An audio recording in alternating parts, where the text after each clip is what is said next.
Welcome to LV9 TV. ముందుగా bulletin లో headlines.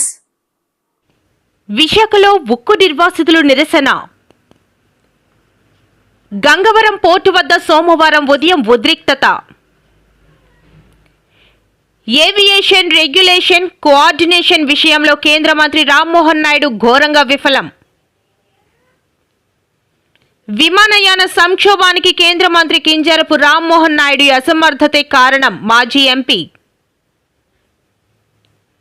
డీడీఎల్ఓలను డీడీఓలుగా పేరు మారిస్తే ప్రమోషన్ ఇచ్చేసినట్ట డిప్యూటీ సీఎం పవన్ కళ్యాణ్ కి రవీంద్రరెడ్డి సూటి ప్రశ్నలు. అనకాపల్లి జిల్లా నర్సీపట్నంలో సీఎంఆర్ జ్యువెలరీ మాల్ ని ప్రారంభించిన స్పీకర్ అయ్యన్న పాత్రుడు. కబుర్లు ఎక్కువ, కార్యాచరణ తక్కువ. రాష్ట్రానికి పెట్టుబడుల ప్రవాహం ప్రచారంపై సిపిఎం ఫైర్. బోలేబాబా డైరీ ఆహా ఓహో అని 2018లో చంద్రబాబు ప్రభుత్వం సర్టిఫికేట్ ఇచ్చింది. వెనుకబడిన తరగతుల సంక్షేమ కార్యక్రమాల పూర్తి విజయానికి వారి భాగస్వామ్యమే అత్యంత కీలకము. విశాఖలో ఉక్కు నిర్వాసితులు నిరసనకు దిగారు. స్టీల్ ప్లాంట్ నిర్మాణానికి భూములు సేకరణ సమయంలో 26,000 ఎకరాల భూమును 64 గ్రామాల ప్రజలు దారాదత్తం చేశారు. సుమారు 16,000 మందిని నిర్వాసితులుగా గుర్తించి వారికి విశాఖలో ఉక్కు నిర్వాసితులు నిరసనకు దిగారు. స్టీల్ ప్లాంట్ నిర్మాణానికి భూములు సేకరణ సమయంలో 26,000 ఎకరాల భూములను 64 గ్రామాల ప్రజలు దారాదత్తం చేశారు. సుమారు 16,000 మందిని నిర్వాసితులుగా గుర్తించి వారికి ఆర్ కార్డులు జారీ చేశారు. అందులో సగం మందికి మాత్రమే విడతల వారీగా ఉద్యోగాలు కల్పించారు. మిగిలిన 8,500 మందికి ఉద్యోగాలు కల్పించకుండా కాలయాపన చేస్తున్నారని మండిపడ్డారు నిర్వాసితులు. ఆర్ కార్డులు ఇచ్చిన ఎటువంటి ప్రయోజనం లేకపోవడంతో ఆగ్రహం వ్యక్తం చేస్తున్నారు. ఈరోజు స్టీల్ ప్లాంట్ మెయిన్ గేట్ వద్ద కుటుంబాలతో సహా నిర్వాసితులు వచ్చి ఆందోళన చేపట్టారు.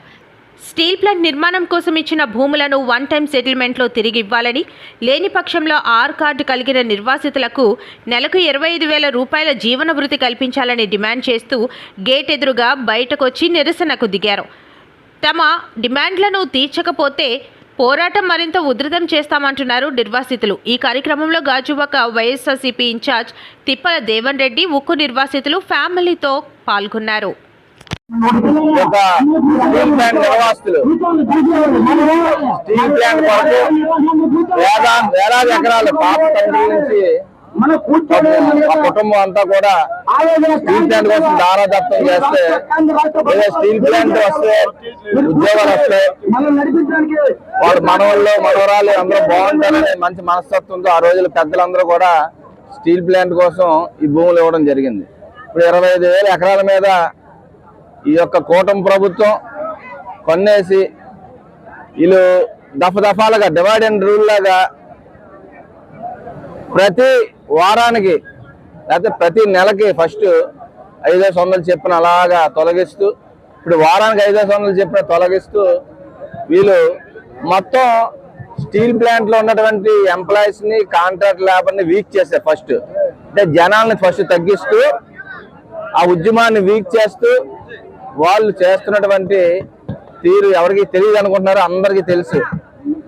ఈ విధంగా ఉన్నటువంటి నిర్వాసితుల్ని, ఉన్నటువంటి ఎంప్లాయీస్ ని మోసం చేసినటువంటి ప్రభుత్వం ఎలక్షన్ ముందు ఏ హామీ ఇచ్చారండి? విపరీతంగా ఊగిపోయారు ఒక్కొక్క నాయకుడు ఇక్కడికి వచ్చి ఎలక్షన్ ముందు. అటు పవన్ కళ్యాణ్ గారు కానీ, ఇటు చంద్రబాబు నాయుడు గారు కానీ ఏమి ఇచ్చారు మాట ఎలక్షన్ ముందు? స్టీల్ ప్లాంట్ కోసం మేము రక్తం చిందిస్తా ఉన్నారు. ఏ రక్తం చిందించారు ఎవరు కనబట్టలేదు. వారానికి 5,500 మంది చెప్పినా తొలగిస్తుంటే ఏ వ్యక్తి కనబడకుండా ఇక్కడ నిర్వాసితులకి, ఇక్కడ ఎంప్లాయీస్ ని జీతాలు ఇవ్వకుండా చాలని జీతాలు, నెలకి 20%, 30% ఈ విధంగా జీతాలు ఇస్తూ విశాఖ గాజువాక అదాని గంగవరం కోర్టు యాజమాన్యం మత్స్యకార కార్మికులకు వన్ టైం సెటిల్మెంట్ 27 లక్షలు చేసింది. అందులో భాగంగా 2 ఏళ్ల క్రితం 24,80,000 చెల్లించింది.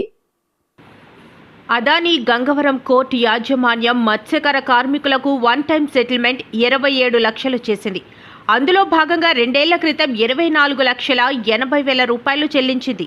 మిగిలిన డబ్బులు 2,20,000 రూపాయలు ప్రావిడెంట్ ఫండ్, గ్రాడ్యుటీ చెల్లించలేదని మత్స్యకార కార్మికుల ఆరోపణ. 2 ఏళ్లుగా డబ్బులు చెల్లించకుండా కార్మికులను ఇబ్బంది పెడుతోంది. ముఖ్యంగా ప్రధాని గంగవరం పోర్టు యాజమాన్యం మత్స్యకార కార్మికులపై కేసులు పెట్టింది. ఒప్పందంలో కేసులు ఎత్తేస్తామని హామీ ఇచ్చి నేటికి కేసులను తొలగించకపోవడంతో ఏ కంపెనీలో పనికెళ్లినా గేట్ పాసులు ఇవ్వడం లేదని ఆరోపిస్తున్న మత్స్యకారులు. అదానీ గంగవరం పోర్టు యాజమాన్యం 499 మందికి రావాల్సిన డబ్బులను చెల్లించే వరకు గేటు నుంచి కదిలేది లేదు మత్స్యకార కార్మికులు. ఏంటంటే ఒకే దగ్గర 25,000 ఎక్కడ చేయగలరు? ఇలా గుండుగా బిట్, ఇది నేషనల్ హైవే అనుకున్నటువంటి బిట్టు. ఒక్కొక్క ఎకరం సుమారు 20 కోట్లు, ఒక్కొక్క ఎకరం సుమారు 20 కోట్లు 20 కోట్లు ఉన్నటువంటి వాల్యూ ఉన్నటువంటి భూమి. ఈ భూమిని దోచేయడానికి వీళ్ళందరూ ఐడియా ఏంటంటే ఈ భూమిని దోచడానికి ఏంటంటే సింగపూర్, చంద్రబాబు నాయుడు ఎప్పుడు సింగపూర్ మనేసి అంటాడు. దేనికంటాడు? ఈ యొక్క సముద్రం ఆనుకొని ఉన్నటువంటి భూమి పెద్ద ఎత్తున ప్రైవేట్ వ్యక్తులకు ఇచ్చేస్తే వాళ్ళ కంటైనర్స్ పెట్టుకోవడానికి, వాళ్ళు షిప్పింగ్ వ్యాపారం చేసుకోవడానికి ఈ స్టీల్ ప్లాంట్ తొలగించి, నిజంగా సిగ్గు ఉండాలి ఇక్కడ ఉన్నటువంటి ఎంపీలందరికీ కూడా. ఎందుకంటే లేనటువంటి స్టీల్ ప్లాంట్, రానటువంటి స్టీల్ ప్లాంట్ కంటే గనులు కావాలని తిరుగుతుంటారు. ఇక్కడున్న స్టీల్ ప్లాంట్ గనులు అడగట్లేదు. ఈ విధంగా మోసం చేస్తూ స్టీల్ ప్లాంట్, ఎంత మంచి డెవలప్ అయినటువంటి స్టీల్ ప్లాంట్ ని అణిచేసేలు పెద్ద ఎత్తున మోసం చేసేటువంటి కార్యక్రమం జరుగుతుంది.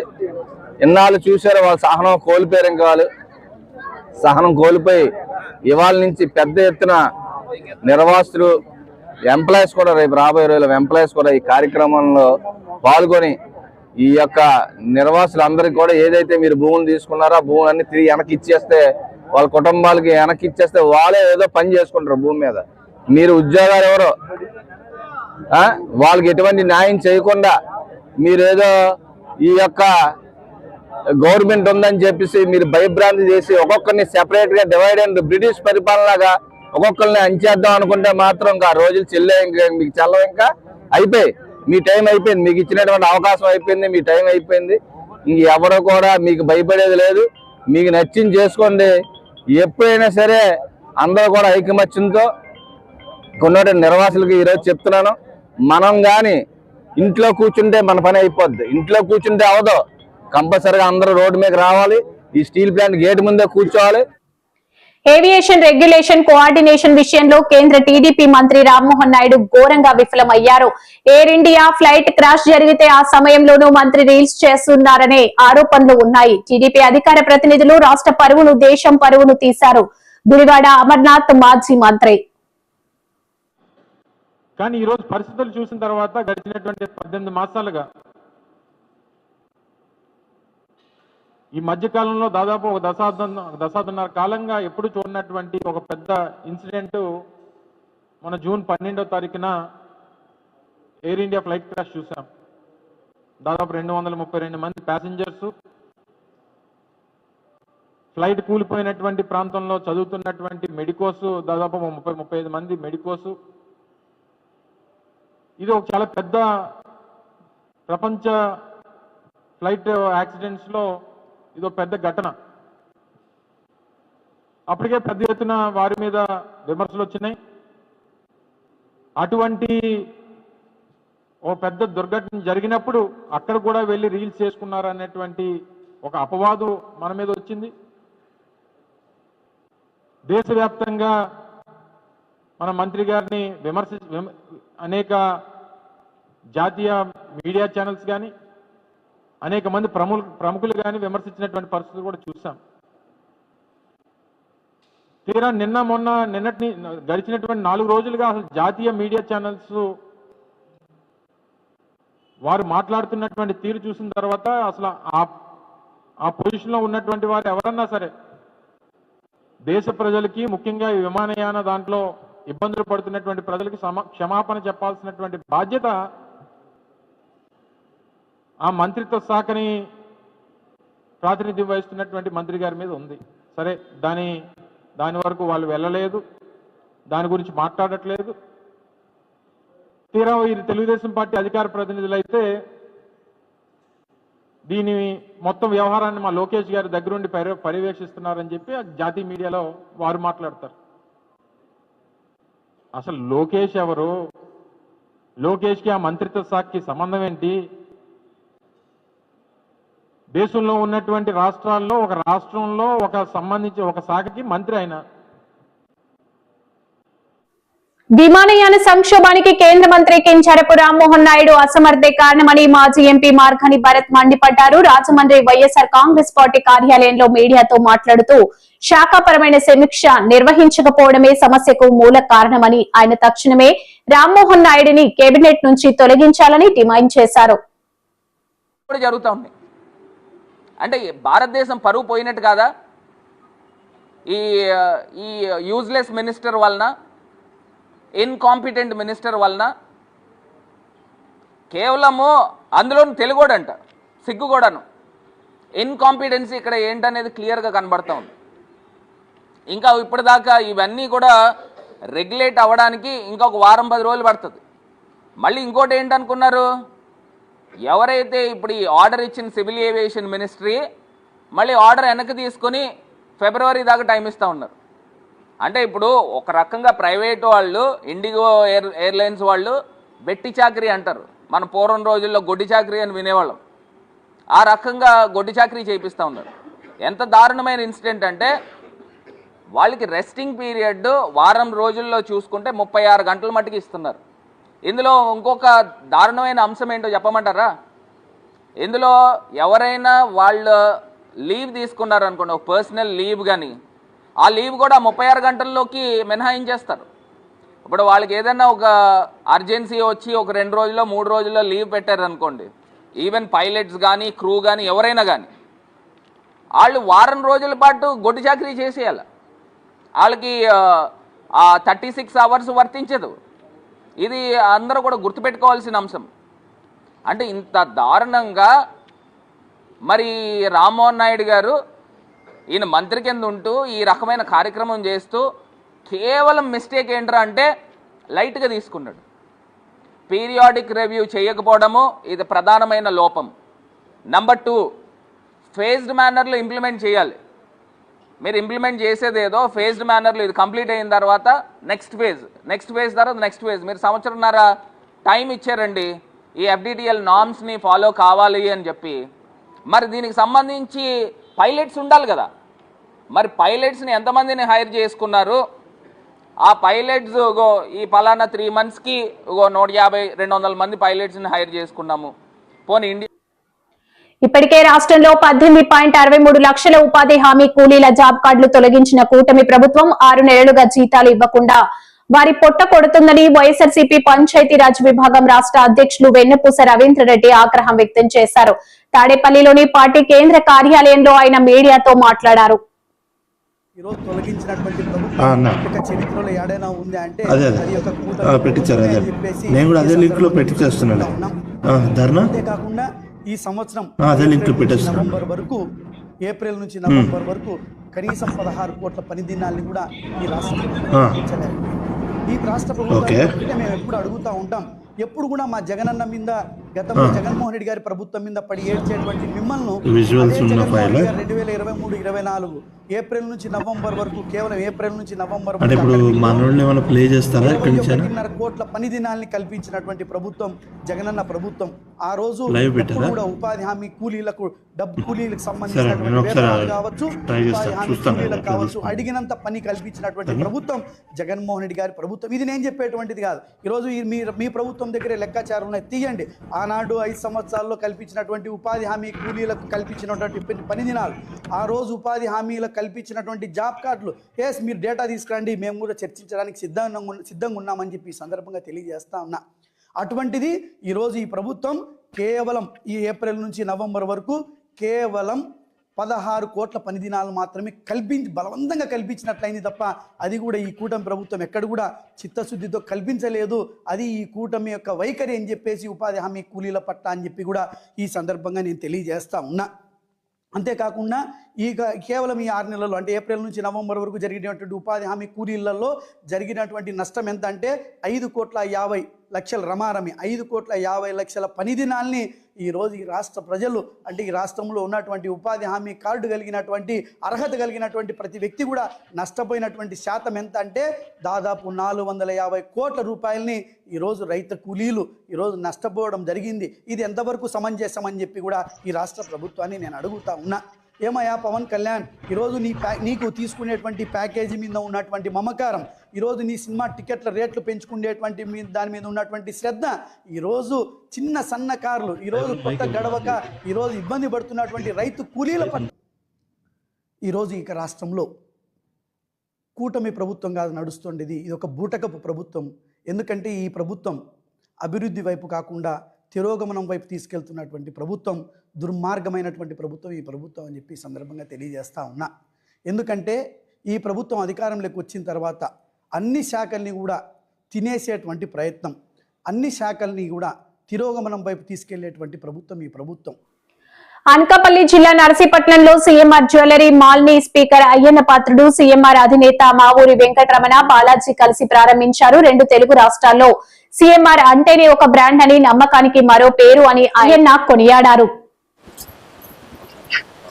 గోల్డ్ షాప్ ఒకటి ప్రారంభోత్సవం చేసిన సంగతి మీకు తెలుసు. మరి సీఎంఆర్ అంటే ఒక బ్రాండ్.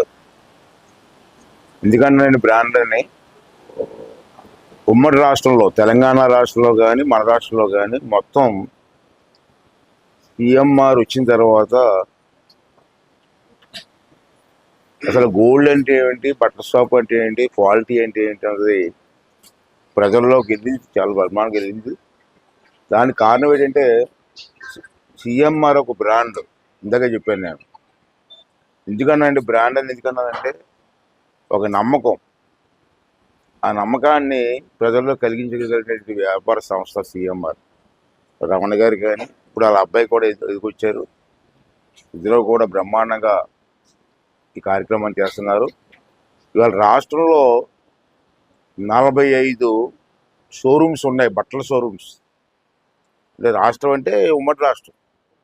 ఉమ్మడి రాష్ట్రంలో 45 షోరూమ్స్ పెట్టి బ్రహ్మాండంగా వ్యాపారం రన్ చేస్తున్న సంస్థ సీఎంఆర్ సంస్థ. రెండవది ఏంటంటే గోల్డ్ షాపులు, ఈ గోల్డ్ షోరూమ్స్. అంటే పెద్దవారి నుంచి కింద స్థాయి మిడిల్ క్లాస్ ఫ్యామిలీస్ వరకు కూడా గోల్డ్ పెట్టుకుని ఆడవాళ్ళలో ఉంటుంది. మనకు తెలుసు కదా, ఆడవాళ్ళు బంగారం అంటే మొదటి నుంచి ఒక పెట్టుకోవాలనేటువంటి కోరుకుంటాయి. అందరూ కూడా ఇప్పుడు గోల్డ్ రేట్ బాగా పెరిగిపోయింది. ఈ పెరిగిపోయిన దాని మీద కొంతమందికే అలంకరించుకునేటువంటి అవకాశాలు.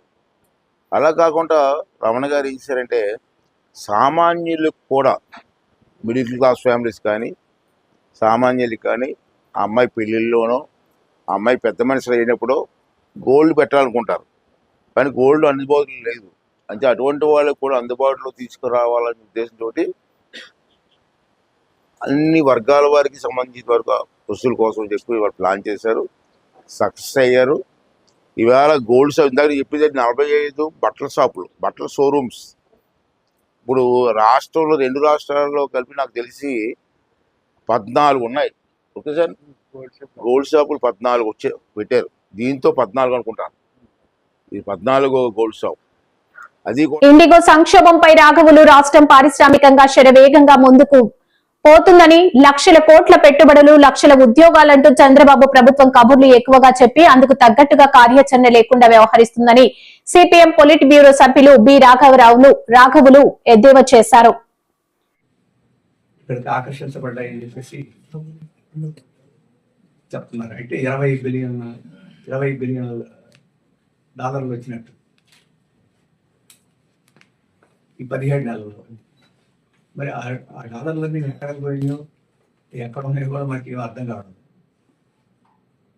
అలాగే 5 సంవత్సరాల్లో అధికారానికి వచ్చిన తర్వాత 2024 నుంచి 2029 లోపల వారు గతంలో ప్రకటించింది $500 బిలియన్ ఆకర్షిస్తామని చెప్పేసి చెప్పారు. ఈ రకంగా మనం అంటాం మామూలు పరిభాషలో ఎత్తులు చెప్పుకోవడం వల్ల ఉపయోగం ఏమీ ఉండదు. ఇటుగా గతంలో మనం ఆ ఎత్తులన్నీ ఎలా ఉన్నాయో ఆచరణలో ఇప్పుడు కూడా అదే పరిస్థితి ఉంటుందని మేము భావిస్తున్నాం. అందుకని మేము రాష్ట్ర ప్రభుత్వానికి సూచించేది ఏంటంటే ఈ రకంగా ప్రచారం కోసం యూట్యూబ్ పబ్లిక్ కన్నా నిర్దిష్టంగా రాష్ట్రానికి ఉపయోగపడే పారిశ్రామికీకరణ మీద కేంద్రీకరించాలని చెప్పేసి మేము భావిస్తున్నాం. ఇక్కడ ఉపాధిని సృష్టించే పరిశ్రమలు రావాలి, వెనకబడిన ప్రాంతాలను అభివృద్ధి చేసే పరిశ్రమలు రావాలి. అంతేగాని విదేశీ పెట్టుబడులకి లాభం చేకూర్చే పద్ధతిలో ఇక్కడుండే సంపదని వాళ్ళకి అప్పగించే పద్ధతి ఉండే పెట్టుబడి మనకు అవసరం లేదు. కానీ ఇప్పుడు కూటమి ప్రభుత్వం అటువంటి ప్రయత్నం పెట్టుబడులు రావు, కానీ ఇక్కడ భూములు మాత్రం వాళ్ళకి దారాతత్వం చేసేస్తాం. మేము ఇక్కడ పెట్టుబడి పెట్టబోతున్నామని చెప్పేసి ఇంత భూమి ఇవ్వమని ఇవ్వమని చెప్తారు, వీళ్ళు భూములు అప్పగిస్తారు, అప్పగించిన తర్వాత ఖాళీగా పెట్టి ఆ తర్వాత లాభకరంగా అమ్ముకుని వ్యాపారం జరుగుతున్న పద్ధతి. ఇప్పుడు కృష్ణపట్నం వాడగా గురించి చెప్తున్నారు. అక్కడ 2700 ఎకరాలు అదాని గారికి 20 సంవత్సరాల క్రితం ఇచ్చారు. ఇప్పుడు వరకు అక్కడ ఏమి పూచిక్కులు కూడా పెట్టలేదు. మరి ఆ 2800 ఎకరాలు తీసుకొని ఎందుకు అభివృద్ధి చేయడం లేదు ఈ ప్రభుత్వం కానీ గత ప్రభుత్వం కానీ? కాకినాడ SEZలో 10,000 ఎకరాలు అన్నారు. నూనె శుద్ధి కర్మాగారం వల్ల అది లేదు. ప్రైవేట్ సంస్థ వచ్చి రిలయన్స్ వాళ్ళు అక్కడ పెడుతున్నాం, అది లేదు. ఇప్పుడు కూడా ఈ హైడ్రోకార్బన్ బోలేబాబా డైరీ ఆహా ఓహో అని 2018లో చంద్రబాబు ప్రభుత్వం సర్టిఫికేట్ ఇచ్చింది. టీటీడీకి అదే డైరీ సరఫరా చేసిన నెయ్యిలో కల్తీ జరిగిందని అంటున్నారు డాక్టర్ తలే రాజేష్, రాజాం నియోజకవర్గ వైఎస్ఆర్సీపీ సమన్వయకర్త. అందరికీ నమస్కారం. నేను మీ డాక్టర్ తలే రాజేష్, రాజాం నియోజకవర్గపు వైఎస్ఆర్ కాంగ్రెస్ పార్టీ సమన్వయకర్తను. ఈ మధ్య కాలంలో బోలేబాబా డైరీస్ అని చెప్పి ఎక్కువగా మనం మీడియాలో వింటున్నాం. అయితే ఏంటి బోలేబాబా డైరీస్, దాని యొక్క కథా కమామిషి, దాని పుట్టుపూర్వోత్తరాల గురించి ఒకసారి మీ అందరికీ నేను తెలియజేయాలనుకుంటున్నాను. ఒకసారి గమనిస్తే 2018లో అంటే అప్పుడు చంద్రబాబు నాయుడు గారు ముఖ్యమంత్రిగా ఉన్న టైంలో జూన్ 1వ తేదీన హర్ష్ ఫ్రెష్ డైరీస్ అనే ఒక సంస్థ టెండర్లు దాఖలు చేసింది. దేనికి? తిరుపతి దేవస్థానానికి నెయ్యి సప్లై చేయడం కోసం అని చెప్పి. దాని మీద ఒక ఎంక్వైరీ కమిషన్ వేసి ఆ ఎంక్వైరీ కమిటీ అంతా కూడాను క్షుణ్ణంగా పరిశీలన చేసి హర్ష్ ఫ్రెష్ డైరీస్ ఉత్తరాఖండ్కి సంబంధించిన సంస్థ జెన్యూన్ అని చెప్పి నివేదిక ఇవ్వడం జరిగింది. ఇక్కడ మీరు గమనిస్తే జూన్ 26వ తేదీన తిరుపతి దేవస్థానంలో ఒక మినిట్స్ లో దీన్ని పొందుపరచడం జరిగింది. హర్ష్ ఫ్రెష్ డైరీస్ అనేది ఒక జెన్యూన్ సంస్థ, దానికి నెయ్యిని కొనుగోలు చేసే శక్తి ఇవ్వచ్చు అని చెప్పేసి. అయితే హర్ష్ ఫ్రెష్ గురించి మాట్లాడుతున్నారు కదా, ఇక్కడ మనం మాట్లాడాల్సింది బోలేబాబా అని మీకు అందరికీ ఒక సందేహం రావచ్చు. అదే దాని గురించే చెప్పదలుచుకున్నాను. అయితే తర్వాత 2023న బోలేబాబా డైరీస్ సంబంధించి నెయ్యి కొనుగోలు చేయడానికి టెండర్లు ఇవ్వడం కానీ వాళ్ళ ద్వారా నెయ్యి సప్లై చేయడం కానీ జరిగింది. అయితే ఈ బోలేబాబా మరెవరో కాదు, అంతకుముందు చంద్రబాబు నాయుడు గారు ఏదైతే హర్ష్ ఫ్రెష్ డైరీస్ కి ఆర్డర్ ఇచ్చారో వాళ్ళే రూపాంతరం చెంది బోలేబాబాగా అవతరించారు. ఇదిగోండి దానికి సంబంధించిన ఇది. ఈ క్రిసిల్ రేటింగ్స్ లో ఏం చెప్పారు అని అంటే, ఈ Bhole Baba is same as the Harsh fresh diaries, అంటే రెండు కూడాను ఒకటే అని చెప్పి. వెనుకబడిన తరగతుల సంక్షేమ కార్యక్రమాలు పూర్తి విజయానికి వారి భాగస్వామ్యమే అత్యంత కీలకమని బీసీ సంక్షేమ శాఖ ప్రిన్సిపల్ సెక్రటరీ సత్యనారాయణ స్పష్టం చేశారు. ఆదివారం శ్రీకాకుళం కలెక్టర్ కార్యాలయంలో బీసీ కార్పొరేషన్ డైరెక్టర్లు, కుల సంఘాల ప్రతినిధులతో ఆయన ప్రత్యేక సమావేశం నిర్వహించారు. ఈ సందర్భంగా ఆయన మాట్లాడుతూ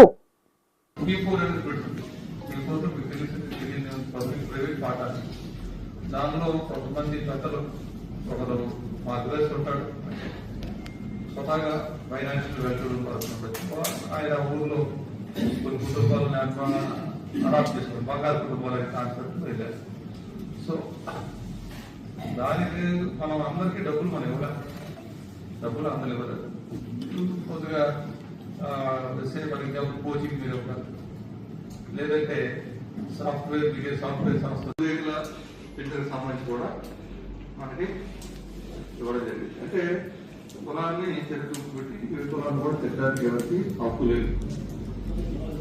మన ముందు ఈ సాంఘిక ఉద్యమాల్లో ఎక్కడ కూడా భక్తి ఉద్యమాలు సాంఘిక ఉద్యమాలు చూసుకున్నట్టయితే మనకి మనుషులకి సెల్ఫ్ రెస్పెక్ట్ తో కూడినటువంటి సమానత్వం కావాలని కోరుకునే మానవ యొక్క స్వభావం. దానిలో ఈ ఎక్కువ పంచకట్టం ఎవరైతే ఉన్నారో వాళ్ళు ఇక్కడ ఉన్నారు. సో మీరు ఇచ్చినటువంటి సలహాలు సూచనలు ఎందుకంటే ఈ కమ్యూనిటీ ఒక రోజులో ఇది డెవలప్ అవ్వదు. ఎవరు ఒక రోజులో డెవలప్ అవుతారు, ఒక క్షణంలో డెవలప్ అనేది సోషల్ ఇంజనీరింగ్ లో అది ఎప్పుడు జరగదు పని. ఇక్కడ కొన్ని మనం చర్చించే విషయాలు కొన్ని ఉంటాయి. సో కొన్ని చర్చించిన అంశాలు మీరు బయట చర్చించుకునే అంశాలు ఉంటాయి. మీరు పొలిటికల్ ఎంపవర్మెంట్ గురించి మనకి కాదు. మనం చేసేది ఏంటంటే economic empowerment, education empowerment, social empowerment లో భాగంగా మనం చేసేది మనం ఇక్కడ